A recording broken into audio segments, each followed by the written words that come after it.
A veces pensamos que cuando hablamos de paz solamente nos referimos a la negociación entre actores armados. Y la década 90 pues no fue exitosa en una negociación entre actores armados, pero tuvo unas connotaciones muy importantes en lo que tiene que ver con haber generado en la sociedad colombiana una idea de la paz más allá del acuerdo entre armados. El país sentía que la constitución que lo regía era chiquita para la dimensión que estaba tomando la necesidad de la democracia. La Constitución del 91 traía consigo el artículo del derecho a la paz.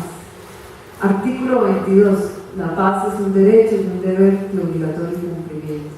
Y la ciudadanía quería hacer cumplir y hacer valer ese derecho. Por eso surge el Consejo Nacional de Paz, promovido por la sociedad colombiana, por la sociedad civil colombiana.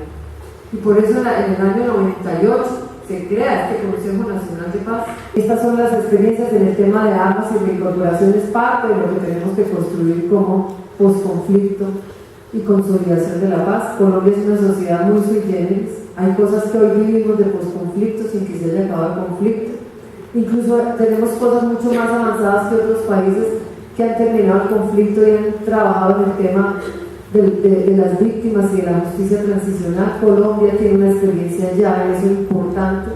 Es un país muy raro. En medio de la reparación y en medio de la inclusión y del debate sobre las víctimas, todos los días las víctimas reciben amenazas de los grupos que surgieron criminales a partir de la desmovilización de los paramilitares. No solo las víctimas reciben amenazas, recibimos amenazas. Colombia es un país muy sui generis y sin embargo hay una campaña empresarial que dice #soy capaz, pero parece que no somos